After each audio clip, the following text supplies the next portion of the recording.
Olá pessoal, boa noite, espero que tudo bem com todos para mais essa semana, né? Nossa aula do dia 31 de março. Então nós falaremos hoje do Poder Judiciário. Mesmo sistema, vai ter um vídeo lá, que é esse que a gente está gravando, vai ter o polígrafo e o TDE. Bom, não esqueça que o TDE vale a presença, né pessoal? Então vamos lá, o Poder Judiciário, nós até já comentamos, ele tem a sua função típica, que é jurisdicional, que é resolver conflitos. O Estado substitui as pessoas em litígio, isso é exercer a jurisdição. Isso é a função típica do Poder Judiciário.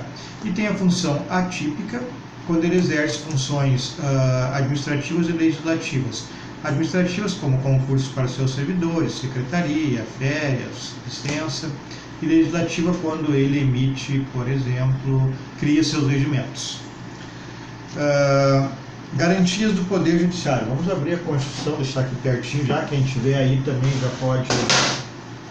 pode pegar sua Constituição e deixar em mão, né? Então, estamos aqui no artigo da Constituição Federal, achar ela aqui, tá aqui, ok. Garantias do Poder Judiciário. Existem certas garantias para o Poder Judiciário e para os juízes que servem para assegurar a independência do órgão, a independência do juiz, né? Nós vamos entender por que logo em seguida, né? O José Afonso da Silva, grande constitucionalista, tem livro na biblioteca, ele classifica, né, essas garantias do Poder Judiciário em institucionais e em funcionais. As institucionais, né, autonomia financeira, por exemplo, autonomia administrativa, e as funcionais para os próprios magistrados, que são vitaliciedade, irredutibilidade de vencimentos e inamovibilidade. Nós vamos ver cada uma delas agora. A primeira delas, então, a vitaliciedade, está lá no artigo 95.1 da Constituição Federal. Diz o 95: os juízes gozam das seguintes garantias. 1. Vitaliciedade, que no primeiro grau só poderá ser adquirida após 2 anos de exercício, dependendo a perda do cargo nesse período de 2 anos, né, pessoal, de deliberação do tribunal a que o juiz estiver vinculado. Bom, então nesse caso o juiz ele ingressa, ele tem que ficar 2 anos para se vitaliciar. Após esses dentro desses 2 anos ele pode sofrer perda do cargo por ordem do tribunal, mas após esses 2 anos só com sentença transitada em julgado. Então o juiz não perde, após a vitaliciedade, após os 2 anos, o cargo como funcionário público por um processo administrativo. Aí terá que ter, após os 2 anos, sentença transitada em julgado e antes dos 2 anos, decisão do tribunal a que ele é vinculado. Diz assim, vou repetir: vitaliciedade que no primeiro grau só será adquirida após 2 anos de exercício, dependendo da perda do cargo nesse período de 2 anos, né, de deliberação do tribunal. Então, é o tribunal que delibera. Essa deliberação do tribunal está lá no artigo 93, inciso 1, vocês podem dar uma olhada.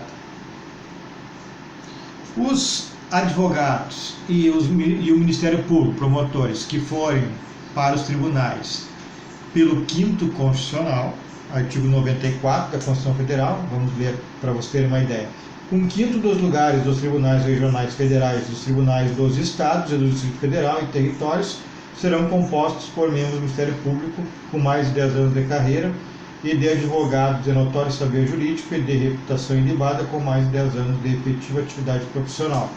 Então, esses advogados e promotores que vão para os tribunais para compor o quadro de desembargadores, eles estarão também garantidos com a vitaliciedade, mesmo sem passar pelos 2 anos, ok? Exceções, pessoal, de perdas, enfim,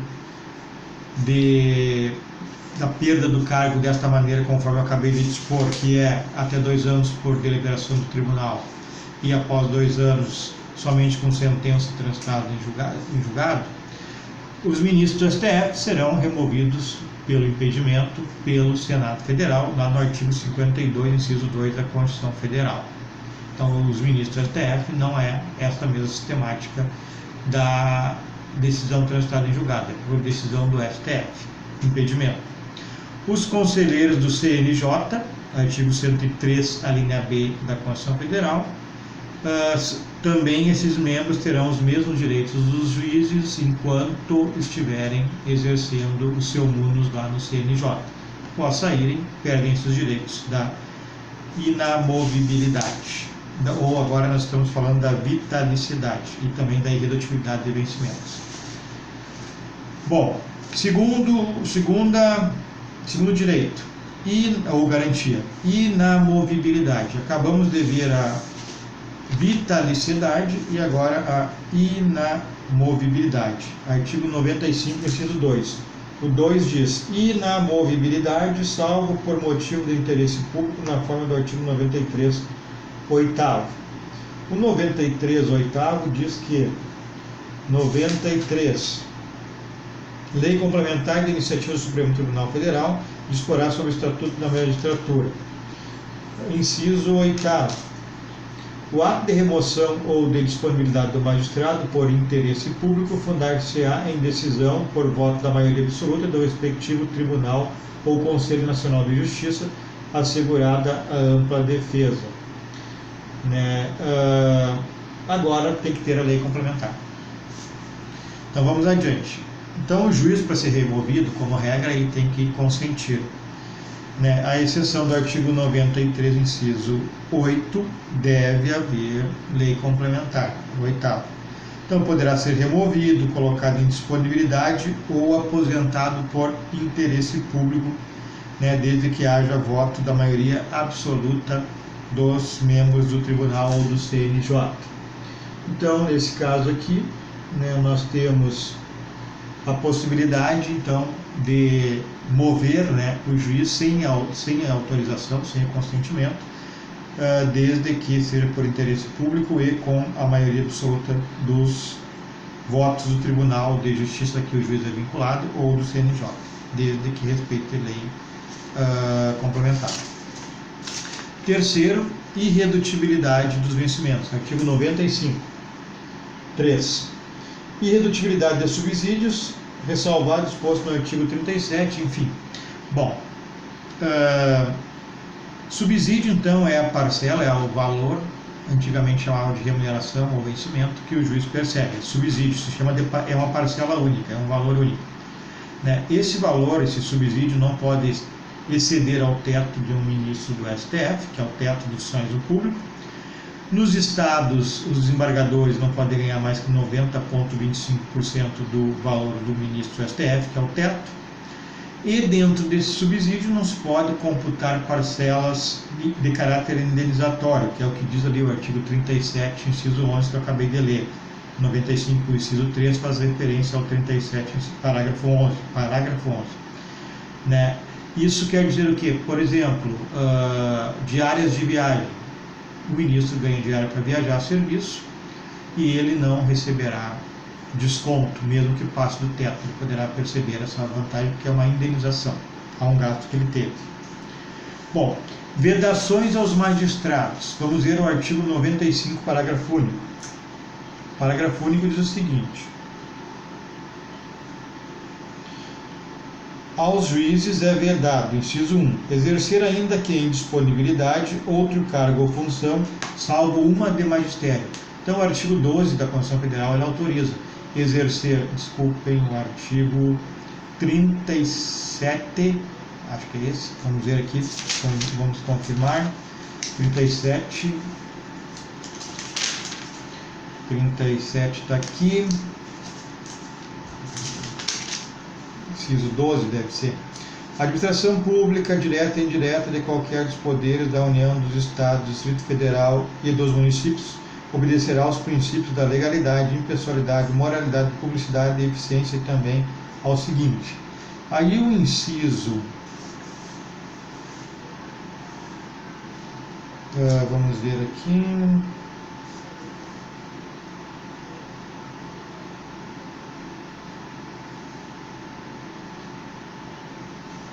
Dando uma olhadinha aqui, pessoal. 16.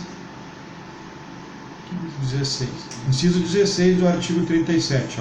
É vedada a acumulação remunerada de cargos públicos, exceto quando houver compatibilidade de horários, observado em qualquer caso o disposto no inciso 11. A. 2 cargos de professor. B. 1 cargo de professor como técnico ou científico. É o caso do juiz aqui, então ele pode exercer, além do cargo de juiz, um de professor, é a única exceção, no respeitado teto constitucional. Continuando lá no artigo 95, nós estávamos, né? Parágrafo único. Receber, então é vedado a qualquer título ou pretexto, custas ou participação em processos. 3. Dedicar-se à atividade político-partidária. 4. Receber a qualquer título ou pretexto auxílios ou contribuições de pessoas físicas, entidades públicas ou privadas, ressalvadas as exceções previstas em lei. Artigo 5º. Exercer a advocacia no juízo ou tribunal ao qual se afastou antes de decorridos 3 anos de afastamento do cargo por aposentadoria ou exoneração. Então essas são vedações ao juiz. Prerrogativa de fórum, o juiz tem prerrogativa de fórum, então vai depender do cargo dele e qual é o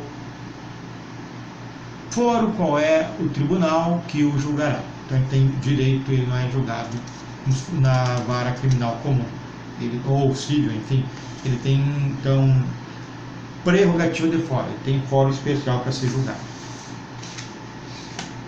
Estrutura do Poder Judiciário, pessoal. O Poder Judiciário está na Constituição Federal, do artigo 92 ao 126. Então vocês deem uma lida nisso aí para entender melhor a estrutura do Judiciário. Então se divide em Justiça Comum e Justiça Especial. Quem faz parte da comum? Está no polígrafo bem discriminado para vocês. A Justiça Federal, do artigo 106 ao 110 da Constituição Federal. A Justiça do Distrito Federal e dos Territórios, só tem do Distrito Federal, o território não existe.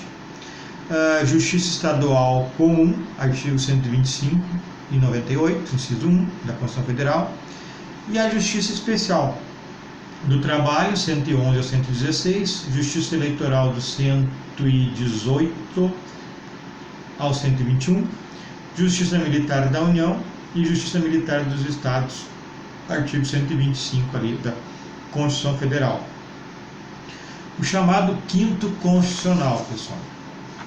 O quinto constitucional, conforme eu expliquei, 1/5 ou 20% das vagas dos tribunais regionais federais, tribunais de justiça dos estados e do Distrito Federal, são reservados a membros do Ministério Público e da OAB, e eu já falei quais são as exigências dos requisitos: mais de 10 anos na carreira, advogado de notório saber jurídico e ilibada conduta.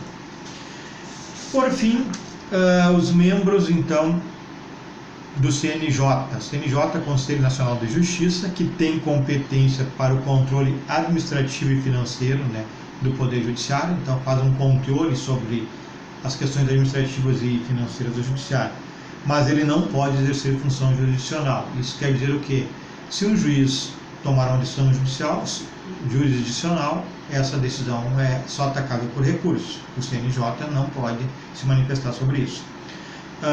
O CNJ é composto por 15 membros, entre magistrados, Ministério Público, advogados e cidadão. O presidente do CNJ é o presidente do STF.